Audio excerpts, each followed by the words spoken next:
Welcome to Confident AF Live, taking your mindset next level to get next year's results today with me, your host, Brandon Foster. Are you a badass peep with big dreams, ready to turn your unrealistic goals into reality? Confident AF Live is the gateway to enormous new opportunities and unlimited possibilities. The unrealistic can suddenly become realistic for you if you believe it. Are you ready to take your dreams and results to the next level? Then stay tuned as we help crack open the door to new ways of impactful thinking and believing about yourself with mindset practices for badass people like you. Confident AF Live starts right now. Hello and welcome to another episode of Confident AF Live. Don't you just love that introduction? It is a little bit long, we'll be honest, but I really do love it. And if you haven't subscribed to me on YouTube at Brandon R. Foster Coach, you need to do that because the graphics and everything are really, really awesome.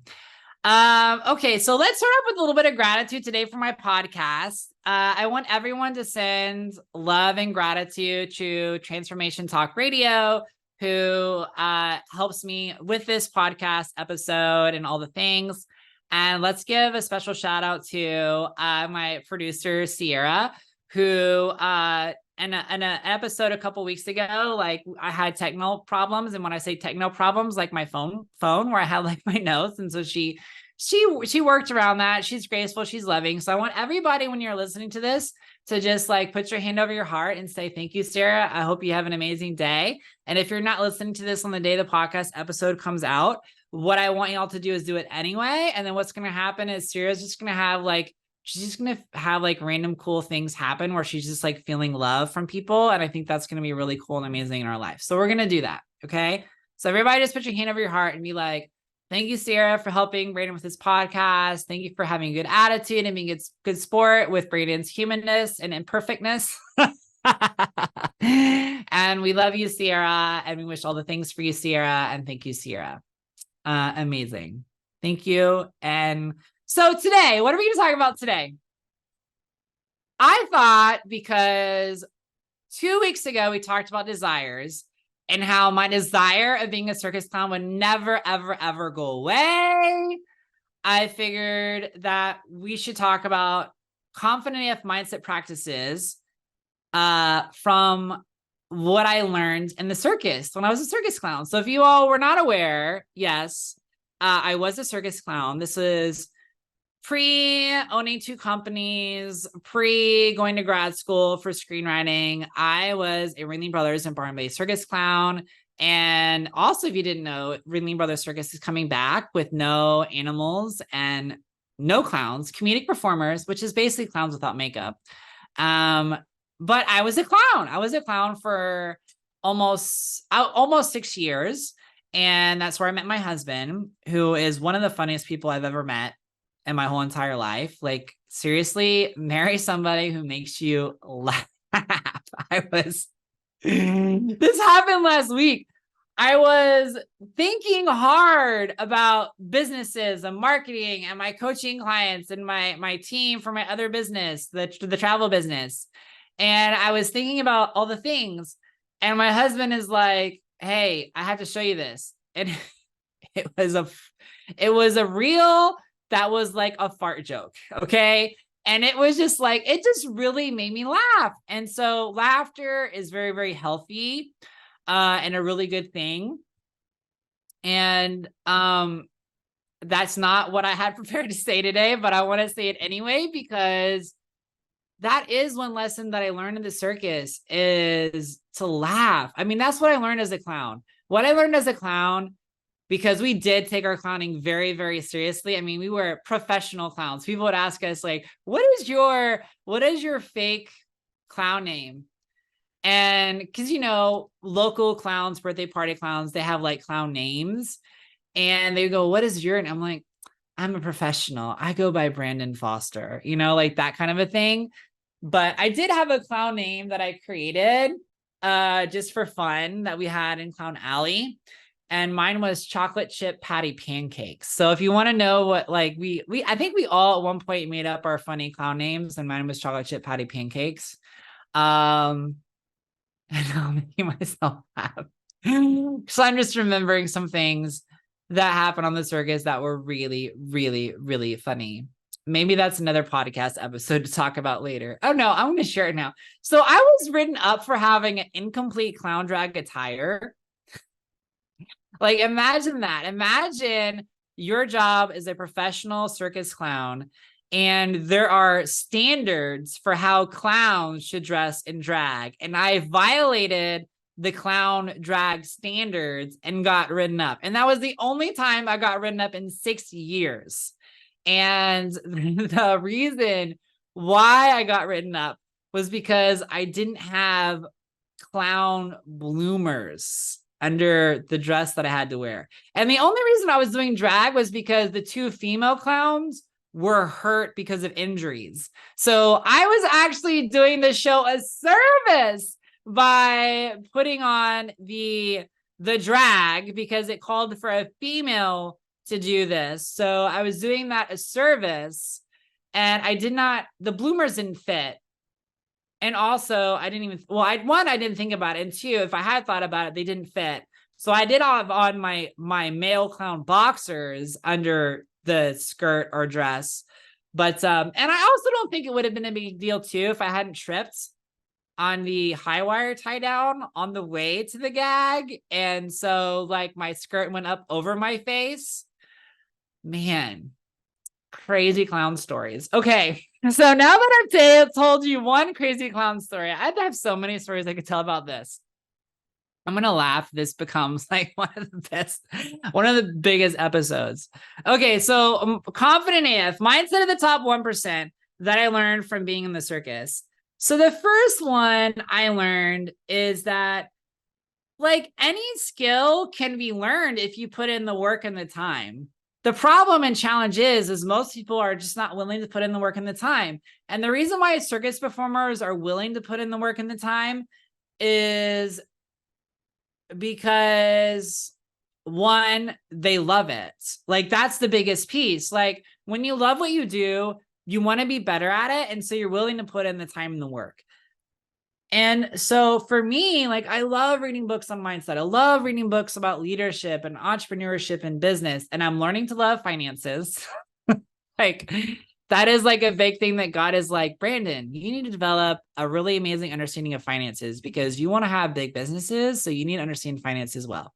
So thank you, God. We love you. Thank you for being patient with me. And we're working on that together. So if you guys have like a favorite podcast, or the thing is I love so much of what Amanda Francis teaches about the emotional energy of finances and stuff. So I am not looking for like Dave Ramsey, scorch the earth type financial advice. Nothing wrong with him. If you like him, that's great. But that's what I'm not looking for. I'm looking for someone that understands emotional intelligence combined with practical. Okay, I digress. So any skill set can be learned. And so I would watch performers try and they would practice between shows, after shows. That's the thing that people didn't see or understand in the circus. You would see someone do like a 1 minute or 2 minute routine, but what you didn't see is that they would practice for 3 hours after the show. It's like, and on a 3-show Saturday, like on it, and legit, there was, I'm not going to say competition because circus is such a family-oriented business, but there was definitely like at times there was frustration because there was only like one arena and the acts with the equipment, like you can't just practice a wheel of death or the flying trapeze like outside your trailer or at the circus train. Like you can't do it because it takes up space. Like the rigging has to be set up. So there is definitely, I think one of the biggest challenges for management was like, everybody wants to practice because everybody is world class at what they do. And everybody wants to add new tricks because in the circus, you learn new tricks, you do what other people can't do, you make more money, you become more valuable. So everybody was practicing all the time. So I think that was what amazed me. And like, oftentimes like entrepreneurs and business owners are like, oh, well, I'm too tired. And when you love what you do, I just don't feel like you are tired. I feel like God always gives you more. Now, there are times, Madison Square Garden, performing like, 12 shows in 4 days, like you are legitimately tired and people would not practice. But overall, people love to practice because they always want to develop their skill sets. They always wanted to become better. They always wanted to grow. And so like you can learn anything. So things that I learned on the circus, I learned how to stilt walk, which was amazing and super fun.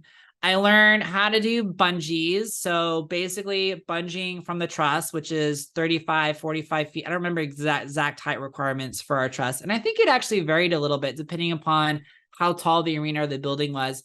But I learned how to bungee. I learned how to pass juggle in the circus. Definitely learned a lot about falls. I learned a lot about riding. I learned a lot about people too while I was on the circus. But any skill can be developed if you want to develop. The key is you have to want to develop it.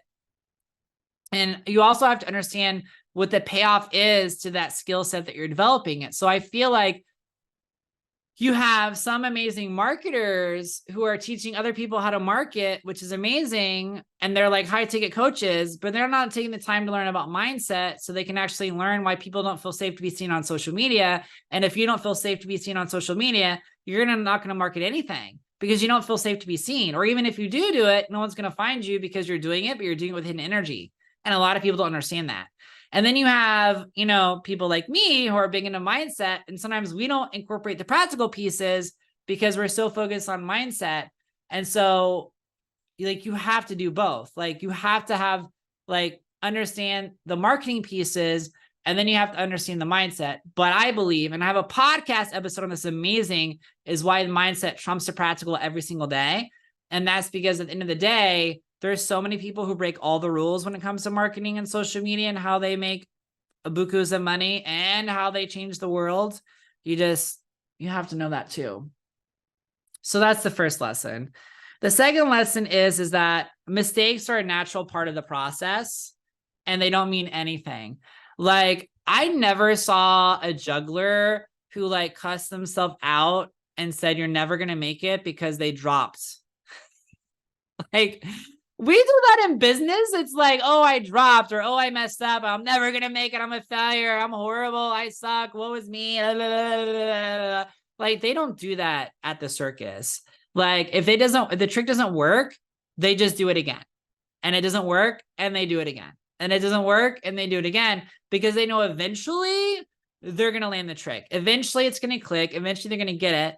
And that is a beautiful skill set that circus performers develop at a very, very young age, because a lot of what circus performers do is pass down from generations to generations to generations. So it's 6th, 7th, 8th generation circus performers.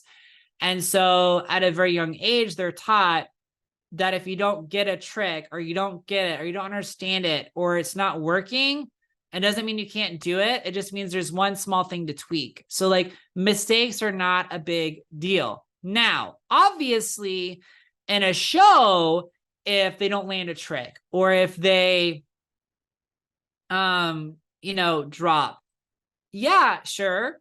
Don't love it. Right. But here's another piece about it. Oh, this is so good. And this is actually for circus performers. So as soon as a circus performer, if they did drop or mess up a trick, your brain has two directions you can go. One direction is nobody cares and everything else gets to go perfectly. The other one is, okay, now this is going to be a bad performance. And as soon as that happens, they are an energetic match for a bad performance. As soon as you attach the idea that you drop once, you're going to drop way more or have more mistakes that always happen. Also, and this is just true, sometimes in some acts, the mistake is intentional and on purpose. Because what happens is the audience naturally has a better appreciation for the hardness of the trick when you show, like when you put into their brain that you don't get it every single time and it's a really big deal, you get way bigger and better applause. So, I mean, I can think of several amazing people who are world-class. They would never mess up, ever. If they were legitimately doing it because they practice it so much, it's second nature. They would just mess up on purpose so that when they did nail the trick the second time, it gets a bigger audience response. The third thing is that fear disappears the more you do something. So I remember when I was doing bungee, and I think this might be called vertigo, or maybe it's not, but like, you know how like perspective shifts when you're high up versus on the ground. And one thing that's weird is like, I remember getting on like the 1 foot or 2 foot tall stilts and looking down, I was like, oh my gosh, I'm so high. And then someone took a picture and I was like, oh my gosh, I am so like 6 inches off the ground. But because my eyes are, that 1 foot means my eyes are like 7 feet from like the ground, whereas like my actual feet are only like 6 inches. Like my brain interpreted as like a way taller distance. So I remember when I was bungeeing and the first time to get hoisted up to the top of the truss where the trapeze is to lock in the bungees, you have what's called a hand loop. So you put your hand, I'll have to subscribe to YouTube, otherwise you can't see what I'm talking about. But you have a loop, you put the loop over your hand, and then you cinch it, and then you grab onto it. So you have to have strong upper body strength because you hold on to that, and then they hoist you. That's it. They just hoist you like that up 35, 45 feet into the air. And then you start to tie into your bungee. And I remember tying to my bungee the very first time and looking down, I was like, oh my gosh.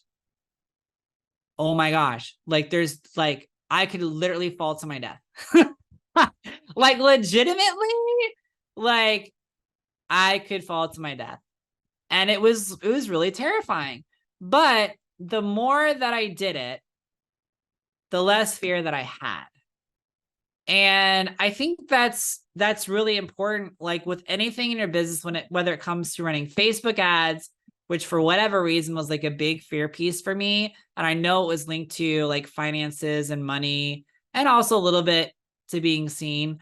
But any fear you have in your business, whether it's being seen on social media, leading a huge team, like growing to like 8 figures or 9 figures, or having multiple businesses, whatever it is, your fear in your business, the fear will never go away until you face it.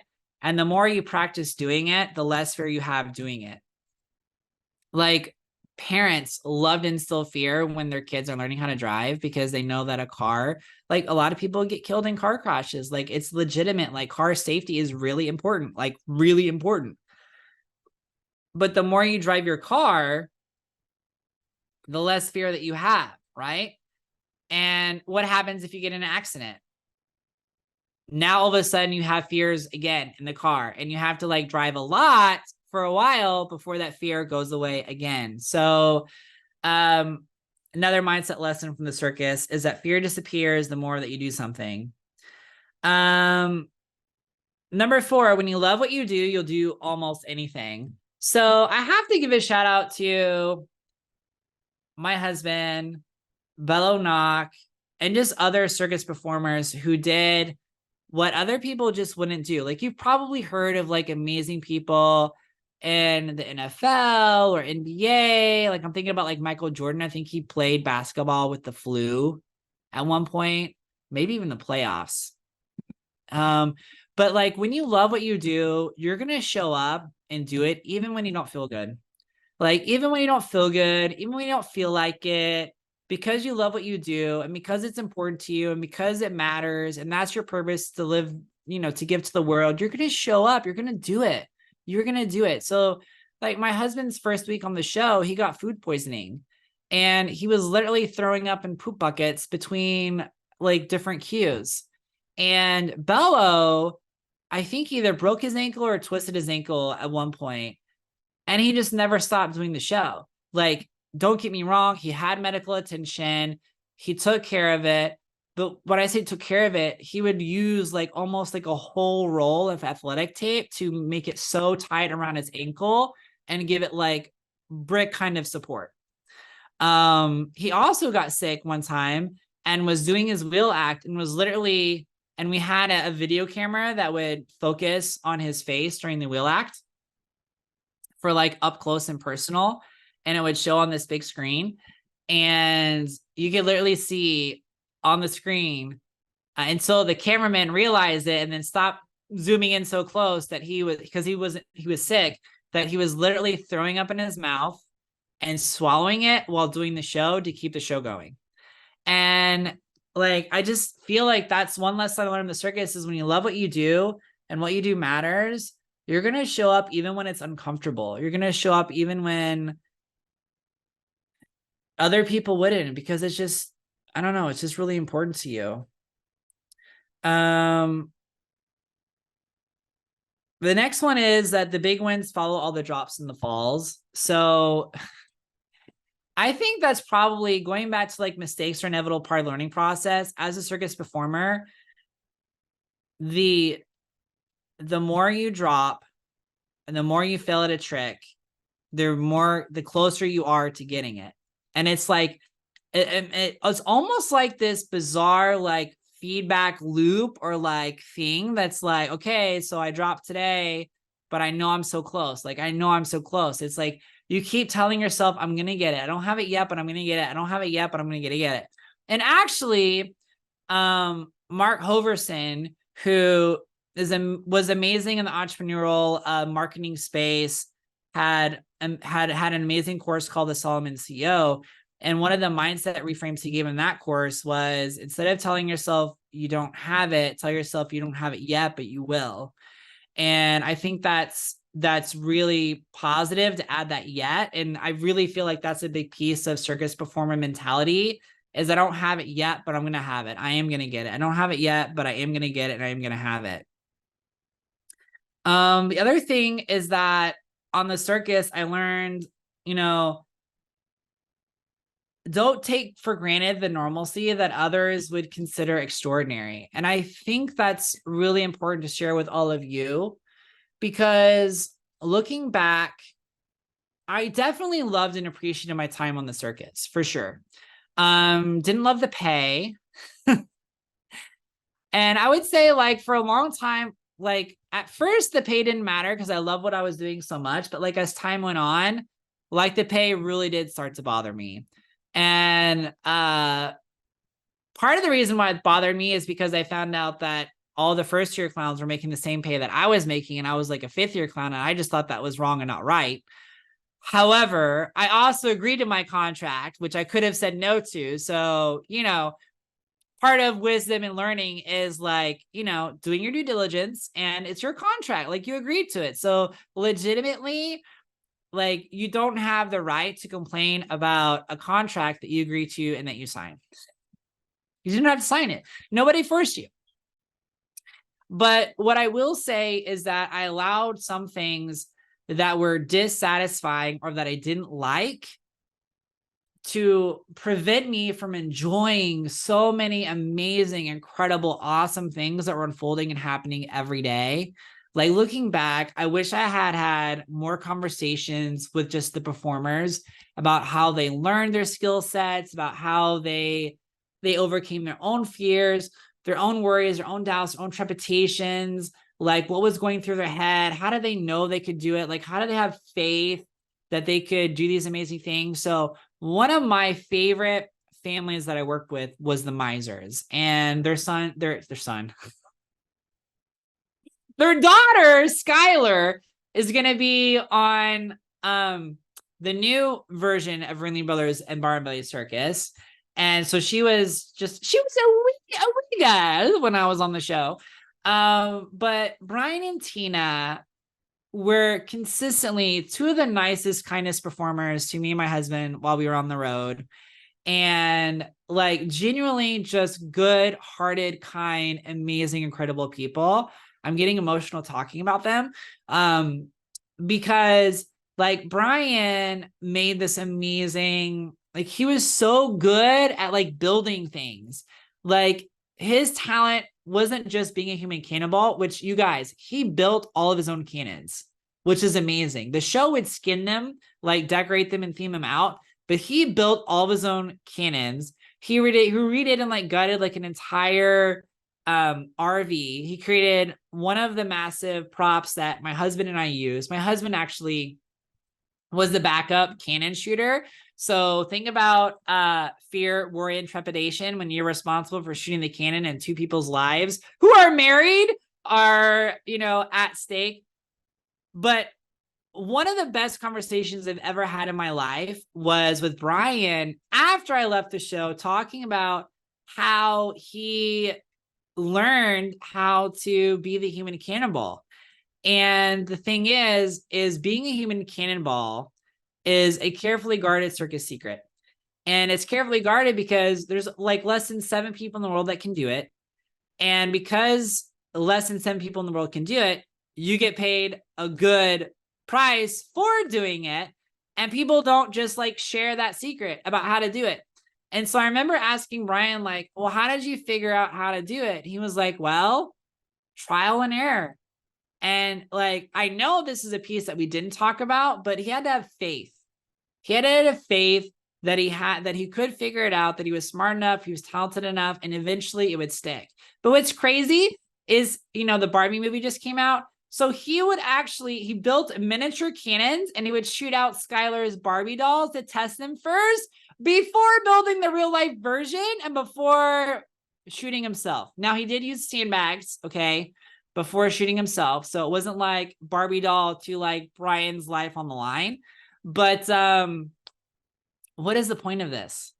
I guess 2 points to this. Number one is I feel like now, since I've said it, you probably would all love to have a Q&A with Brian Miser and maybe Tina about overcoming fear, worries, and doubts with the scope of the human canon. Let me know in the comments if that sounds exciting to you, to invite them and do a podcast episode collab. But because it would be such a good conversation. But the big piece that I want to leave you all with is that those extraordinary moments we can miss them. We can miss the extraordinary moments because we're focusing on the things that we don't love instead of the things that we do love. And so my challenge as I leave this podcast is I want you to focus on the growth piece in your business that you do love. Focus on what is going right. Focus on the things that your team members are doing so good and you're so proud of them for. Focus on what you are proud of yourself for doing. Focus on what God is doing in your life. Focus on the miracles in your life, the things working right. Focus on all of that with gratitude, and you will get more of it. So that's my last mindset lesson for the circus. I love you all so much. Make sure on YouTube you're following me at Brandon R. Foster Coaching. Let me know if you want me to do an interview with Brian and Tina Miser, Human Cannonballs. I think that would be really fun and really awesome. And they're amazing people. And let me know if you like this one. I think this is a pretty fun, interesting one. You got a lot of interesting stories in here. Follow me on Instagram at Brandon R. Foster. And if you want content that you can't see anyplace else, in addition to this podcast, go to my private Facebook group, Confident AF Mindset Practices. I love you. Have an amazing day, boo. We'll see you next week. Listening to Confident AF Live, taking your mindset next level to get next year's results today with host Brandon Foster on transformationtalkradio.com. Listen or watch live every Wednesday, 12 p.m. Pacific, 3 p.m. Eastern, where I help badasses like you with big dreams learn to take their impact and results next level, turning those unrealistic goals into reality. Confident AF Live is the gateway to enormous new opportunities and unlimited possibilities. For more information, get in touch with me, Brandon, at BrandonRFoster.com.